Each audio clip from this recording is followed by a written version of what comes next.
దేవునికి స్తోత్రం కలుగునుగాక. దేవునిచే ప్రేమించబడిన లేయా గురించి ధ్యానించుకుందాము. ఆదికాండము 29:16. లాబానుకు 2 కుమార్తెలు ఉండిరి. వారిలో పెద్దదాని పేరు లేయా, చిన్నదాని పేరు రాహేలు. లేయా జబ్బు కండ్లు కలది, రాహేలు రూపవతియు సుందరివై ఉండెను. లేయా అనగా అడవి ఆవు లేక అలసట అని అర్థము. లేయా లాబాను యొక్క పెద్ద కుమార్తె. అతని చిన్న కుమార్తె పేరు రాహేలు. లేయా జబ్బు కండ్లు కలది, రాహేలు రూపవతి. కండ్లు ముఖమునకు తేటను వెలుగును ఇచ్చునవి. అయితే లేయా జబ్బు కండ్లు కలది కనుక ఆమె అందవిహీనమైనదిగా ఎంచబడెను. మరియు తన తోటి సహోదరి సుందరవతిగా ఉండుట వలన లేయాకు మరింత సంకటమయ్యెను. చూచువారందరూ లేయాను నిర్లక్ష్యపెట్టేవారిగా, రాహేలును దగ్గరకు తీసుకునేవారుగా ఉండుట ఆమెకు మరింత వేదనకరముగా ఉంటుంది. తానెందుకు అందముగా సృష్టించబడలేదని, తనకెందుకు జబ్బు కండ్లు ఉన్నవని, తననెందుకు దేవుడు ఆ రీతిగా సృష్టించెనని దుఃఖించి ఉండవచ్చును. షారా మిక్కిలి సౌందర్యవతిను, రిబ్కా మిక్కిలి చక్కనిదని, ఇలా అనేక మంది స్త్రీలను గురించి బైబిల్లో వ్రాయబడి ఉన్నది. అయితే లేయా యొక్క అందవిహీనత ఆమెను కృంగదీసినది. కానీ అందము మోసకరము, సౌందర్యము వ్యర్థము. యెహోవా యందు భయభక్తులు కలిగిన స్త్రీ కొనియాడబడును. సామెతలు 31:30లో మనం చూస్తున్నాము. అని గ్రహించిన లేయా దేవుని యందలి భయభక్తులతో పెరుగుచుండెను. మనలను దేవుని నుండి దూరపరిచే సౌందర్యము కంటే ఆయన పాదాల చెంత పడుటకు సహాయపడే అందవిహీనతయే మేలు. మనుష్యులను ఆకర్షించే బాహ్య సౌందర్యము కంటే దేవుని ఆనందపరిచే అంతరంగ సౌందర్యమే మేలు.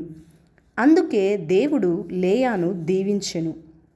యాకోబు రాహేలు సౌందర్యమును బట్టి ఆమెను ప్రేమించినప్పటికీ లేయాను ప్రేమించిన దేవుడు ఆమె యాకోబుకు భార్య అగునట్లు చేసెను.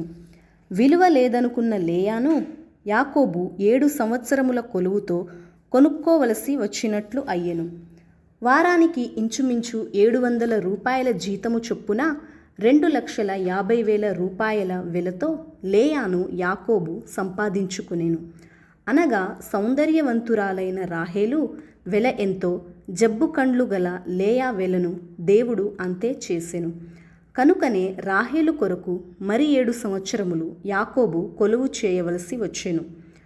అయితే సౌందర్యాన్ని బట్టి రాహేలు ప్రేమించబడుట, లేయా ద్వేషించబడుట దేవుడు చూచి లేయా గర్భమును తెరిచెను. కానీ రాహేలు గొడ్రాలై ఉండెను.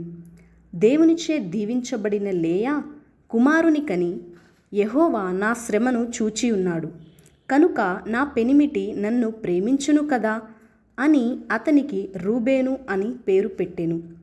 నా ప్రభువు నన్ను చూస్తున్నాడు, నా భర్త నన్ను ప్రేమించేటట్టు చేస్తున్నాడు అని నమ్మింది. నీ శ్రమలో నీవు దేవునికి మొరపెడితే నిన్ను చూచే దేవుడు నిన్ను దీవిస్తాడని నమ్మాలి. అయితే ఈనాడు అనేక మంది స్త్రీలు నా భర్త నన్ను ప్రేమించుట లేదని, నన్ను సరిగ్గా చూసుకోవడం లేదని ఫిర్యాదులు చేస్తుంటారు. అయితే నీ భర్త నిన్ను ప్రేమించేటట్లు మనుష్యులు చేయలేరు, కానీ దేవునికి అది సాధ్యము. కనుక దేవునికి మొరపెట్టుము.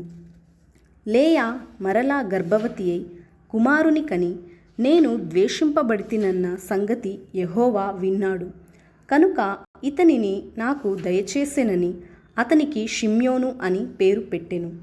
నన్ను దూషించే వారి దూషణలు, నాపై మోపబడే నిందలు నా దేవుడు వింటున్నాడు కనుక ఆయనే నా పక్షము వాదించును అని నమ్మినది.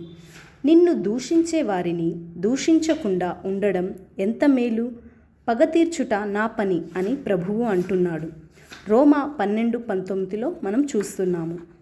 లేయా మరలా గర్భవతి అయి, ఈసారి నా పెనిమిటి నాతో హత్తుకొని ఉండును అని అతనికి లేవి అను పేరు పెట్టెను. నా భర్త నాతో ఉండాలి, నన్ను హత్తుకోవాలి అన్నది భార్యకు కలిగే గొప్ప ఆశ. పురుషుడు తన తల్లిదండ్రులను విడిచి భార్యను హత్తుకొనును, వారిద్దరూ ఏకశరీరులై ఉందురు అన్నది వివాహములోని మర్మము. ఆమె మరలా గర్భవతి అయి 4వ కుమారుని కనినప్పుడు, ఈసారి యెహోవాను స్తుతించెదననుకొని అతనికి యూదా అని పేరు పెట్టెను. నా శ్రమను చూచాడు, నా ప్రార్థన విన్నాడు, నా భర్త నన్ను హత్తుకునేటట్లు చేశాడు అన్న లేయా కృతజ్ఞతతో నిండి, నాకింకేమీ వద్దు, నాకు ఆ ప్రభువు ఉంటేనే చాలు, నేను ఆయనను స్తుతిస్తాను అనెను. లేయా తన దాసి వలన కలిగిన సంతానము విషయమై కూడా, ఇది నా అదృష్టమే కదా అని ఒకనికి, గాదు అని నేను భాగ్యవంతురాలను అని మరొకనికి ఆషేరు అని పేర్లు పెట్టెను. ఆ తరువాత ఆమె ఇశ్శాఖారు, జెబులూను అను మరి 2 కుమారులను, దీనా అను ఒక కుమార్తెను కూడా కనెను.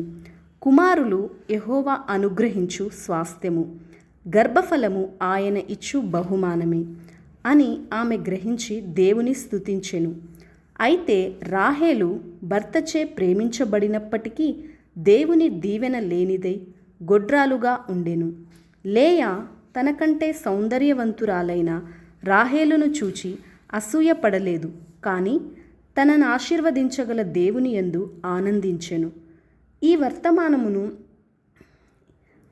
వర్తమానమును వింటున్న ప్రియ సహోదరి, నీ తోటి స్త్రీలను చూచి వారిలాగా నేను అందంగా లేనని అసూయపడవద్దు. వారి నేత్రములు, దంతములు, కురులు, శరీర వర్చస్సు సుందరముగా ఉండవచ్చు, కానీ అవి దేవుని ఆశీర్వాదాలు సంపాదించుకొనుటకు అవసరమైనవి కావని, అంతకంటే అనేక రెట్లు మించిన అంతరంగ అలంకరణ ప్రభువు ఇచ్చునని నమ్ముము. శరీర సౌందర్యము కొంతకాలమే, అయితే దేవుడిచ్చు ఆశీర్వాదములు శాశ్వతమైనవి.